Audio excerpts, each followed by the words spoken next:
Assalamualaikum warahmatullahi wabarakatuh.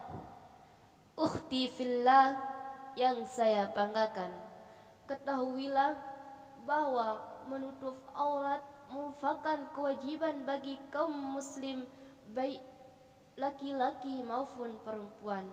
Terutama bagi kaum wanita diwajibkan untuk menutup aurat, di mana yang hanya boleh kelihatan muka dan telapak tangan.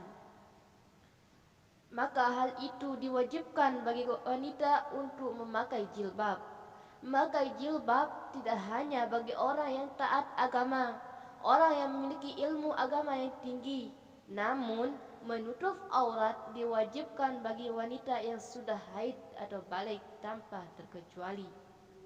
Hal ini berdasarkan sabda Nabi Muhammad sallallahu alaihi wasallam ketika melihat Asma binti Abi Bakar masuk ke rumah Rasulullah sallallahu alaihi wasallam menggunakan pakaian yang tipis, maka beliau berkata, "Wahai Asma, sesungguhnya wanita yang telah haid atau balik tidak diperkenankan untuk dilihat daripadanya kecuali ini dan ini," dengan mengisyaratkan wajah dan telapak tangan.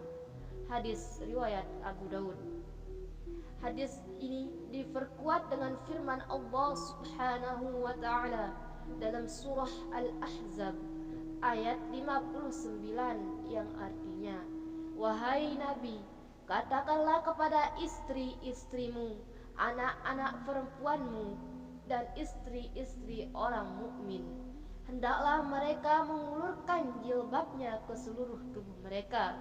Yang demikian itu agar mereka mudah dikenal, karena itu mereka tidak diganggu, dan Allah adalah Maha Pengampun lagi Maha Penyayang."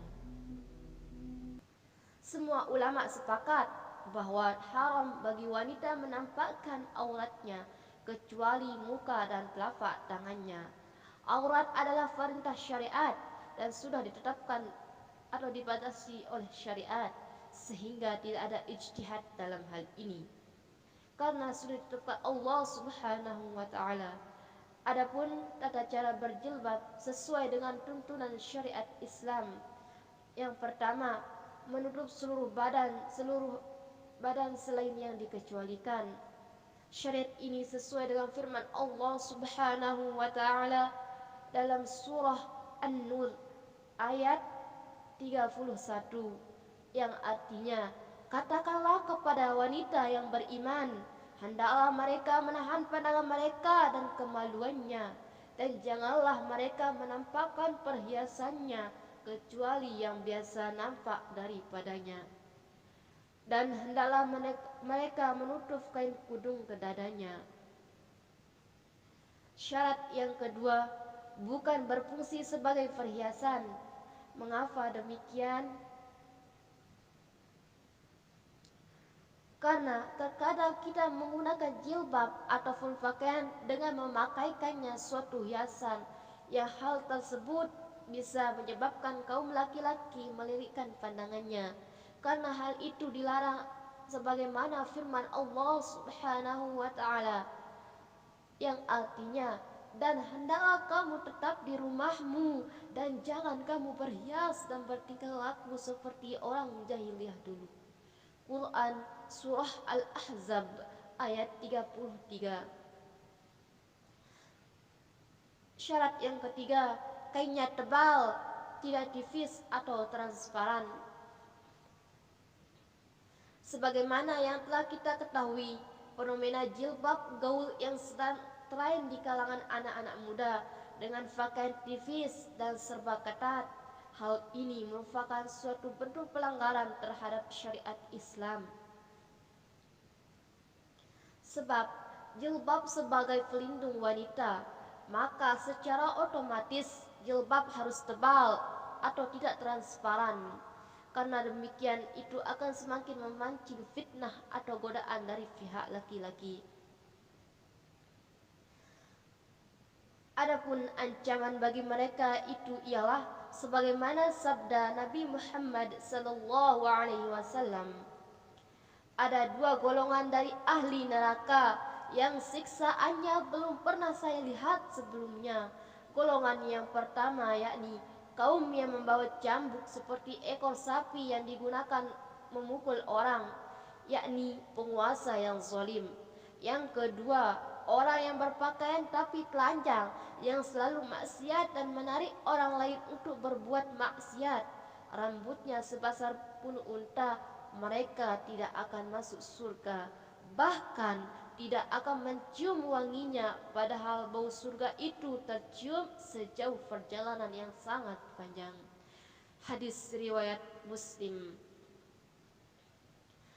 Syarat yang keempat, harus longgar, tidak ketat sehingga tidak menggambarkan sesuatu dari tubuhnya. Di antara maksud diwajibkan berjilbab adalah untuk tidak terwujud bentuk lekuk tubuh. Untuk itu jilbab harus longgar atau tidak ketat.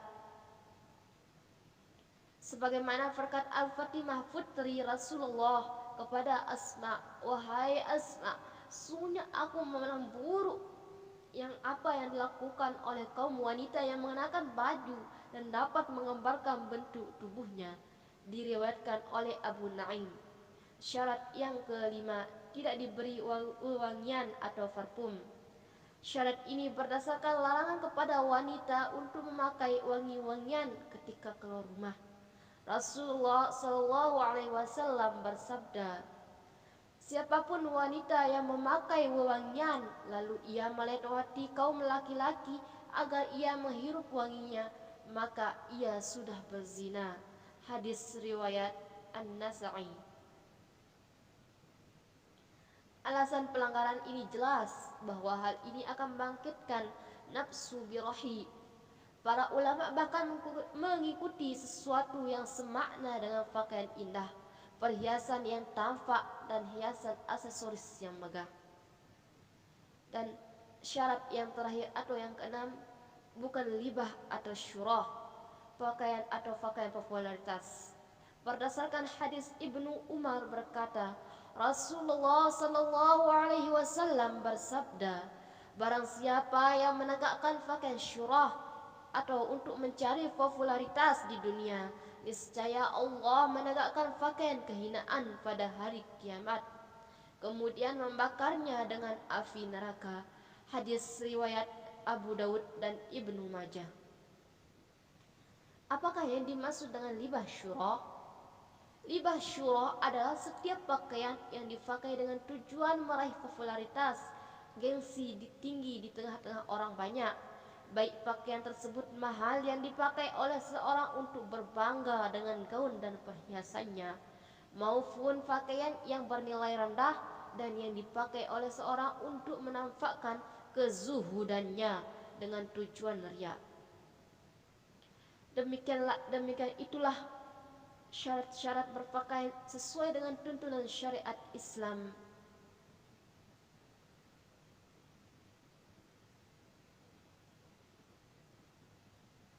Semoga apa yang saya sampaikan bisa bermanfaat. Mohon maaf apabila ada salah kata. Wabillahi taufiq wal hidayah. Wassalamualaikum warahmatullahi wabarakatuh.